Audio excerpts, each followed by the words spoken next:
Welcome! You're here because you're ready to take control of your health and embrace what fitness and well-being can look like after 50. This isn't about pretending to be 25 again. It's about discovering how you can feel your absolute best right now. We're talking strength, confidence, and real joy in the everyday.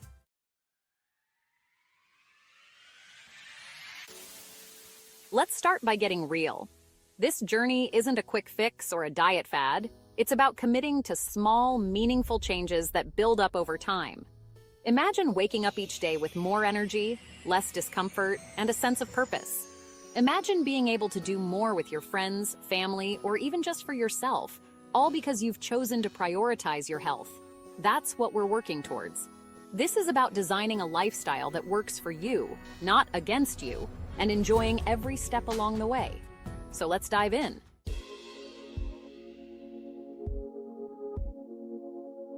First, let's talk about assessing where you're starting from, because the best journeys start with a map.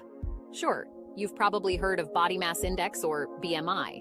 Now, it's not the be-all, end-all of health, but it's a useful benchmark to know if you're in a healthy range. But here's the important part.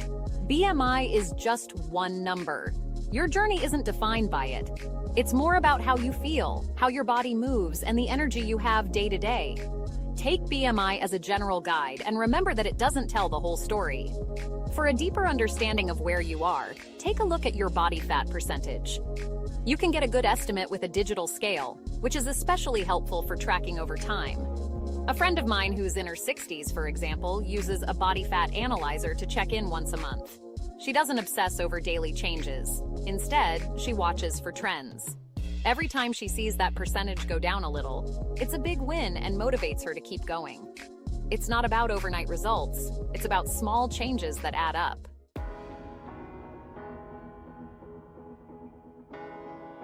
Let's move on to goals. Now, instead of losing weight or toning up, think about goals that excite you and add value to your life. Maybe it's climbing that local hiking trail without needing to stop, or being able to play with your grandkids without feeling exhausted. A neighbor of mine set a goal to bike to her favorite coffee shop 3 miles away, and every time she rides there, it feels like a victory. These are the kinds of goals that keep you motivated because they're about living better, not just looking different. Write down your goals, however big or small, and take pride in each step you take toward them.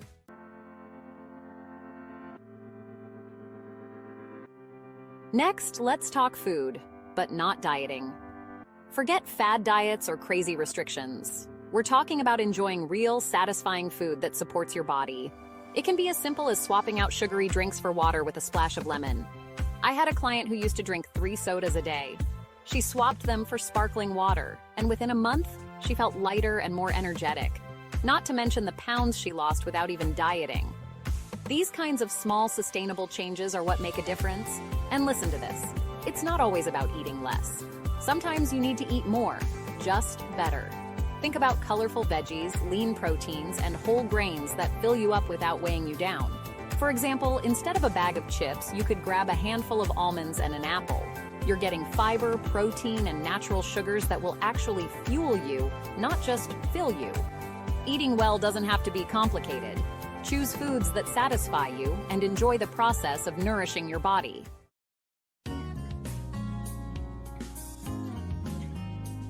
Now let's clear up a huge myth about fats. For years, fats got a bad reputation, but the truth is that not all fats are bad. Healthy fats, like those in avocados, nuts, and olive oil, are actually beneficial for your heart and brain. Imagine a delicious dinner with grilled salmon, a side of roasted vegetables, and a sprinkle of almonds. That's a meal full of healthy fats that support your body and leave you feeling satisfied. The key here is to enjoy these fats in moderation. No need to go overboard, but don't fear them either.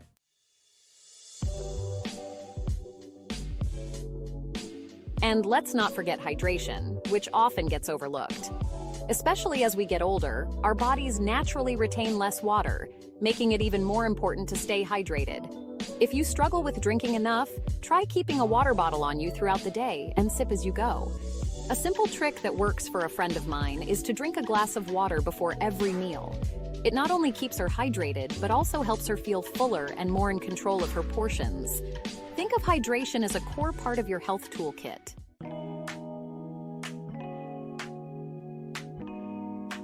So, we've covered food and hydration, but what about movement? When we hear exercise, we often think of high-intensity workouts or gym routines. But it doesn't have to be like that. Start by finding what you actually enjoy. If you love walking, make it a part of your daily routine. If you enjoy dancing, throw on some music and move around at home. The goal is to find a movement that you can stick with because you love it, not because you feel like you have to. One friend of mine does Tai Chi every morning. It's gentle, it feels great, and it sets her up for a positive day.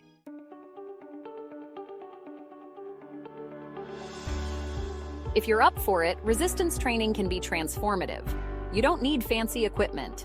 Use your body weight or grab some cans from your pantry. Simple exercises like squats, lunges, or push-ups work wonders for your muscles. I worked with a client who initially struggled with knee pain during squats. We started with her sitting down and standing up from a chair. Over time, her knee strength improved, and she was able to squat without support. That's what consistency does. It builds strength and confidence. And let's not skip over core strength. Having a strong core does more than just look good. It helps with posture, supports your spine, and makes everyday activities easier. Think of things like planks, seated twists, or even just balancing on one leg. These movements don't take long, but can make a huge difference in your day-to-day life. One of my clients found that her back pain diminished just from adding a few minutes of core work each week. Flexibility is another game changer. Flexibility keeps your body moving smoothly and prevents injuries. You don't have to be a yoga master. Just a few gentle stretches each day can make a huge difference. For example, try a simple forward bend to stretch your hamstrings or a quad stretch by pulling one foot up toward your glutes. A friend of mine who used to struggle with stiff joints now does a few stretches each morning, and she swears it's made her feel 10 years younger.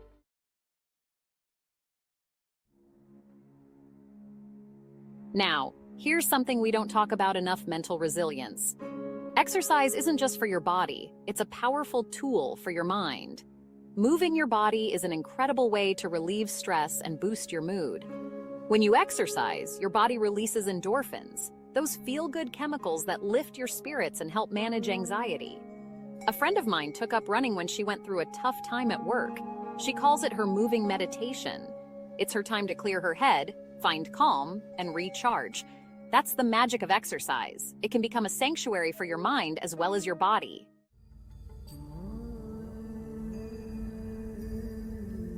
Speaking of mindset, let's touch on mindful eating. Imagine sitting down to eat without any screens or distractions. You take a bite, savor the flavors, and actually enjoy your food. This isn't about restricting yourself. It's about tuning into your body and respecting your hunger. Eating mindfully can help you feel more satisfied and prevent overeating, which makes every meal more enjoyable.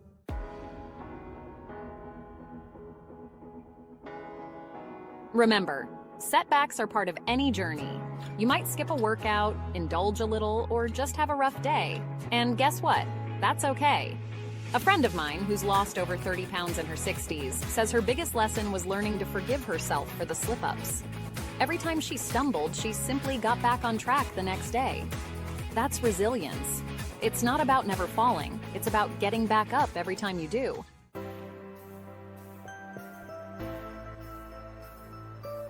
Lastly, let's talk about building a support system. Friends, family, or even a fitness class can provide encouragement and accountability. Whether you're sharing your goals with someone or just having a buddy to go on walks with, the support can make all the difference. A neighbor of mine joined a local hiking group, and she says it's one of the best decisions she's made. Having that support gives her something to look forward to and keeps her motivated.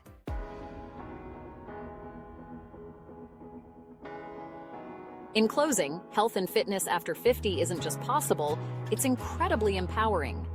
Each choice you make to prioritize yourself is a step toward a more fulfilling, vibrant life. Think of where you could be a year from now, feeling stronger, healthier, and more confident than ever.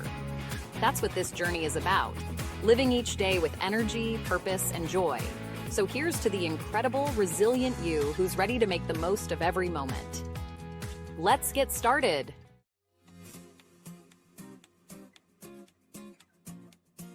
Thanks so much for tuning into my channel. If you found this video helpful, please give it a thumbs up and don't forget to subscribe for more tips, strategies, and insights into living a healthier life. I upload new videos regularly, so hit the notification bell to stay updated. And as always, feel free to leave your questions or success stories in the comments below. I'd love to hear from you.